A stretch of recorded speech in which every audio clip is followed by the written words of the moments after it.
The most dangerous leak in your financial life wasn't a data breach, it was a dinner conversation. Right now, someone knows what you earn, what you saved, and what you plan to do with it. They know because you told them. You weren't careless. You were talking. Here is the part nobody says out loud. The damage isn't what they know. The damage is what comes after. Almost none of it looks like damage. It looks like advice, a joke, a favor, a relative calling more often. Today, we run the full experiment. Why you tell people, what it costs you, and why the expensive thing you gave away was never the number. You already handed over one thing that costs far more than your bank balance ever will. Start with the part everyone skips. Why did you say it? Not because you are stupid, because telling someone feels good. It feels good for a reason. Wealth, or the lack of it, is one of the few things people carry completely alone. You think about it constantly, you talk about it almost never, the pressure builds. One evening, someone asks the right question at the right moment, and it comes out. Sometimes it is relief, sometimes pride. You worked for this, nobody noticed. Sometimes you are not bragging, you are asking. You want someone to confirm the plan. You want permission. A plan said out loud feels like a plan started. Saying it is free, doing it is not. That is the cause. Here is what it sets off. 4 stages, every one of them invisible while it happens. Stage 1, the room reprices you. The moment a number leaves your mouth, it stops being yours. You named the salary. You mentioned the inheritance. You told one person about the savings, the buy, the exit in 3 years. Here is what changed. Nothing on the outside. Same assets, same investing plan, same balance. But the room repriced you. A number is not information. A number is a position. Everyone around you is now standing somewhere relative to it. The friend earning less is doing arithmetic he didn't ask to do. The relative behind on rent has a reason to call. The colleague who was your equal on Monday is recalculating. They are not villains. You did the exact same thing the last time someone gave you a number. You didn't get richer. You became visible. Visible is not a neutral state. Visible is a state others act on. That stage everyone understands. The next one is where the plan itself dies. Stage 2. You get paid for the plan before you do it. In 2009, psychologists tested what happens when people announce their goals. Those who told someone worked less on the goal afterward than those who stayed quiet. Hold the academic debate loosely, but sit with the mechanism. You have felt it. You describe the plan, someone says, "That's amazing." You feel the exact dopamine hit you were supposed to feel at the finish line. In a kitchen, on a Tuesday, having done nothing. The applause paid you early. A goal that already paid you is a goal you are quietly done with. The other half is heavier. The people you tell have a stake in you staying exactly where you are, not out of malice, out of arithmetic. If you leave the job, their job becomes a choice instead of a life sentence. If you buy the property, their rent becomes a decision. Your plan is a comment on their life you never meant to make. So they help.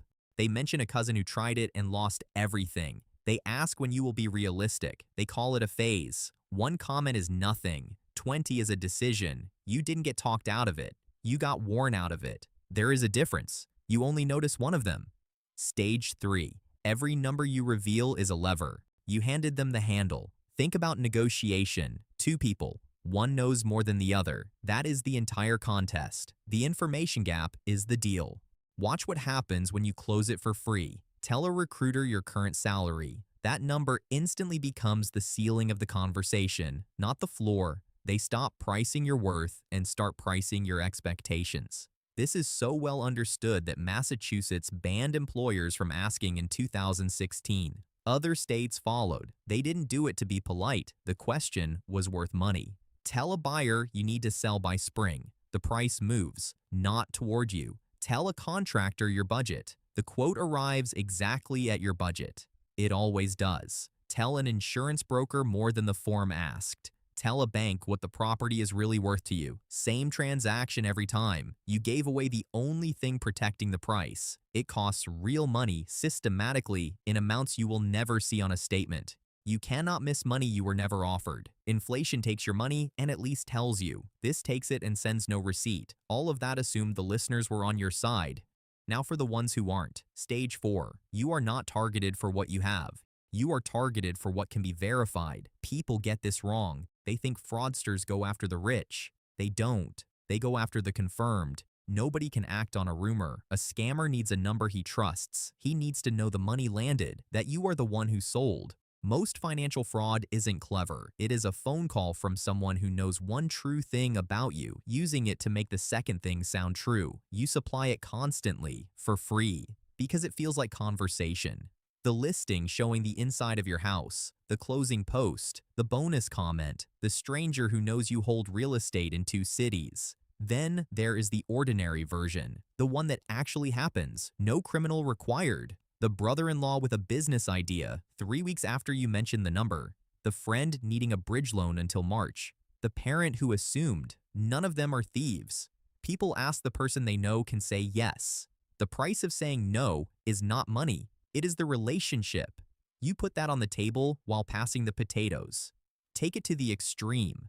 Look at public lottery winners. Every few years, one gives the same interview. The money was survivable, being known was not. They pay for security and insurance the rest of us never think about. Once everyone knows exactly what you have, you stop being a person. You start being an amount. You thought discretion was modesty, good manners, being uptight. Discretion is a defense. It is the cheapest one available. It costs nothing. It is the only one that works before anything happens.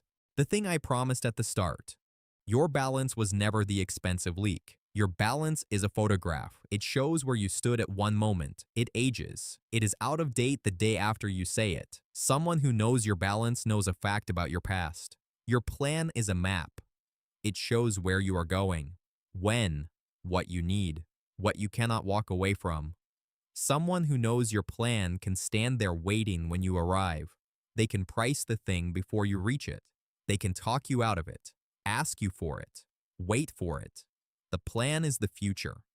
You gave away the future because it made better conversation. Collapse all 4 stages into the one weakness underneath them. Everyone comes from the same mistake.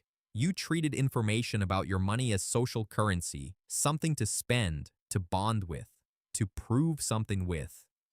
In a room full of people who will price it, that is not honesty. That is a transfer. There are people paid for their time and people paid for what they own. Here is the rule nobody says out loud. Wealth isn't built by the people who talk about it. You do not fully own an asset if everyone around you knows what it is worth and what you intend to do with it. Part of it already sits in somebody else's plan.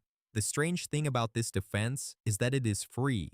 You cannot control central banking. You cannot vote inflation away. You cannot decide what stocks do next week, or what rates do to your savings. Almost every advantage in this economy costs capital you don't have yet. This one costs nothing, no minimum. It doesn't take 30 years to compound. It works tonight. You don't have to become secretive, cold, or paranoid. Nobody is asking you to live behind glass. Keep the one person you tell anything. Everyone needs one. Talk about ideas, principles, fears. Just stop confirming the numbers. Stop handing out the map. The people on the right side of this aren't smarter. They figured out earlier that not everything true has to be said out loud. If this changed how you think about the last conversation you had about money, wait until you see who is legally allowed to know your balance without ever asking you. Send this to the one person you told everything to. They'll know. Subscribe. The further down this goes, the fewer people are willing to explain it.